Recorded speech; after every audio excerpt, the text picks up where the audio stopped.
play for the Coal Grove Hornets. They hand it off again.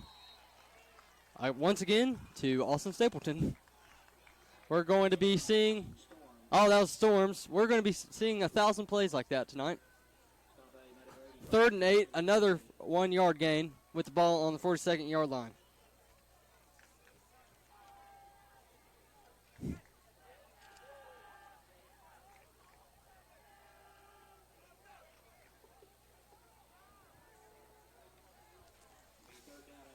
It'll be 3rd down and 8. Like I said, Nathan, you want to commentate to this one? This play, I got you. A pitch back to number 10, Austin Storms again, and he's tackled out of bounds. Well, that was a very productive 4 plays.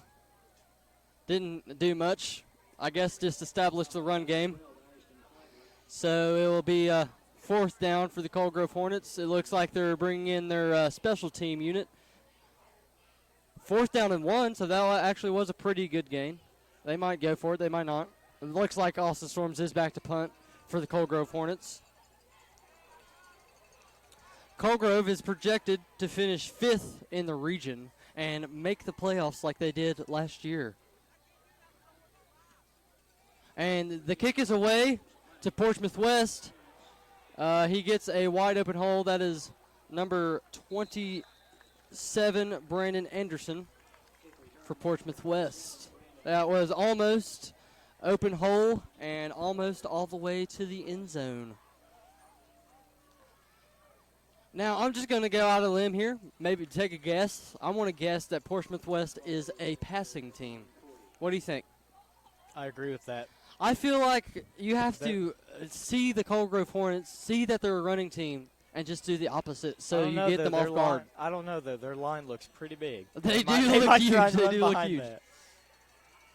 I think they're going to try and run behind that. Yep. Oh, yeah. That was number 11, Alex Blevins, on the run.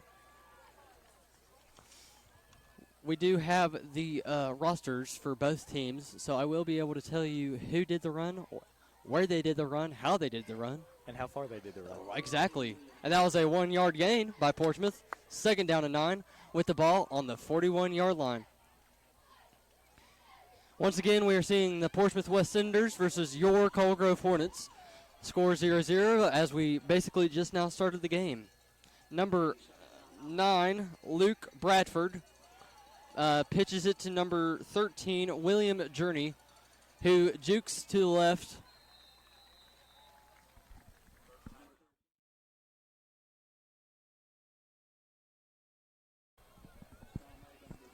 It is 3rd down and 1 yard to go for the Portsmouth West Senators with the ball on the 49-yard line. Portsmouth's running back, number 13, looks like he likes to move a lot. He likes to juke. Yes. Break it off. I mean, he does look small enough and big enough to be elusive and powerful at the same time. They just do a quarterback keep. Luke Bradford was on the carry, but it will be 4th down and 1 yard to go.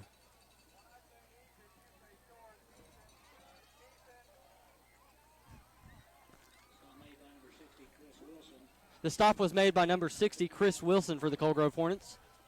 Their defense is one of the best in the OVC, actually. Ranked. Coal Grove is.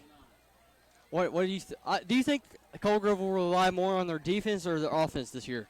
I think they'll try to rely more on the run on offense. Right. And then hopefully they won't get in a problem like last week and have to rely on their defense. And they give it to Luke Bradford off a 4th down play, and he will get the 1st down after a juke and a spin, and then tackled by number 10, Austin Storms. But it will be a 1st down after a good run.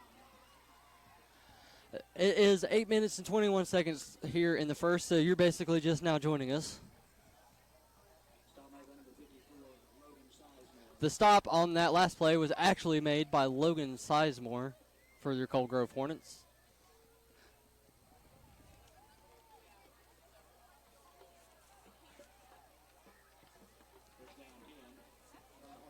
The Hornets are projected to win the game by a score of 21-14. Ooh. Oh, 35. Breaks a couple tackles. That was a very, very good run by Mitchell Mauner for the Portsmouth Senators. That run reminded me of Chemo, something Chemo Baldwin would have done. Yes. I wasn't a previous player, so I wouldn't have known. He played with Chemo. He played with all the seniors that were good last year, basically. Their last year before they had to head off into college land. But maybe Nathan will be back next year. Who knows? But Portsmouth has a good yardage to the end zone. Gives it to number 13. He is very elusive. And he gets about a 2-yard gain before getting stopped by Coalgrove Hornets.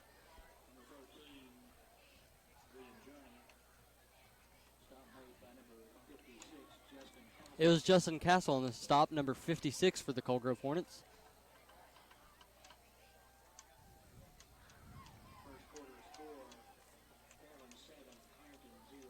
Fairland is winning over Ironton right now with a score to 7-0.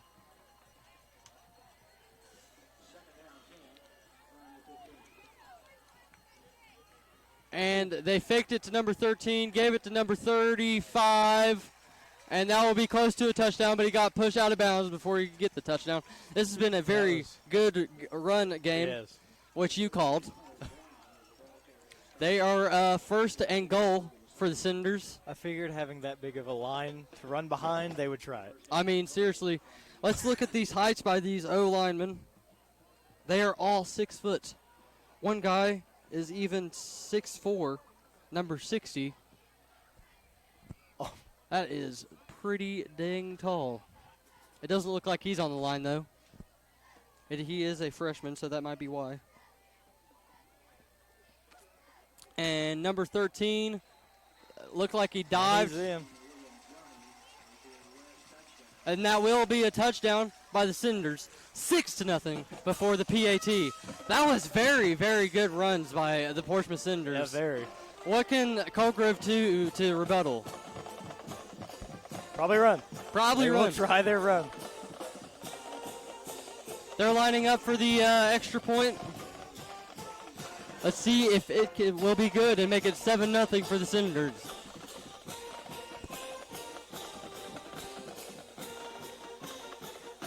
Number 20 kicks it, and it is good.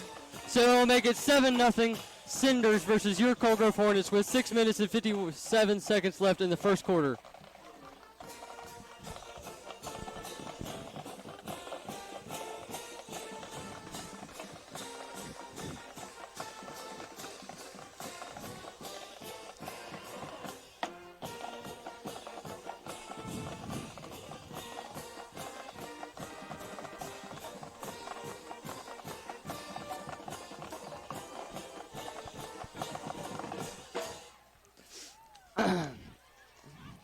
And the Coalgrove Hornets are going to get their second drive where they hope to not get a third down and just 4 and out.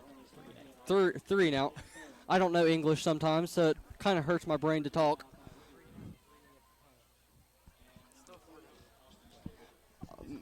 Malachi Wheeler, Austin Stapleton, and Austin Storms are back to receive for your Coalgrove Hornets. Let's see if they can take it to the house like they did last week.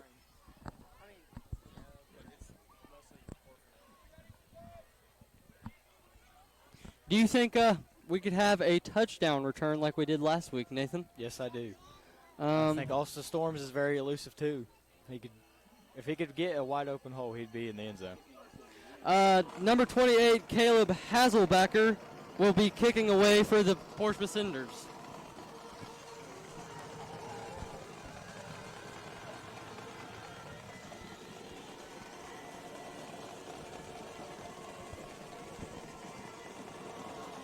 Sorry if the band is too loud.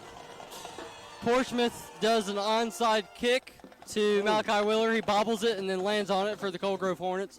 That will be bad yardage for the Hornets. They were hoping to get a little more than that, but it is okay. Let's see what they can do. I honestly think it was pretty smart to just dive on it I mean, it was smart because he did bobble it. Yeah. So it'll be first down and 10 for the Coalgrove Hornets with the ball on the 26-yard line.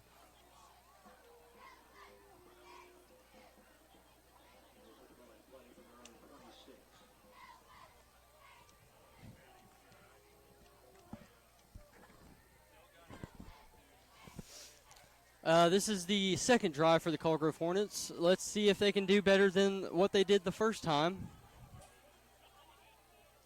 Corey Borders is the quarterback like he has been in the last 2 games, which he's played very good.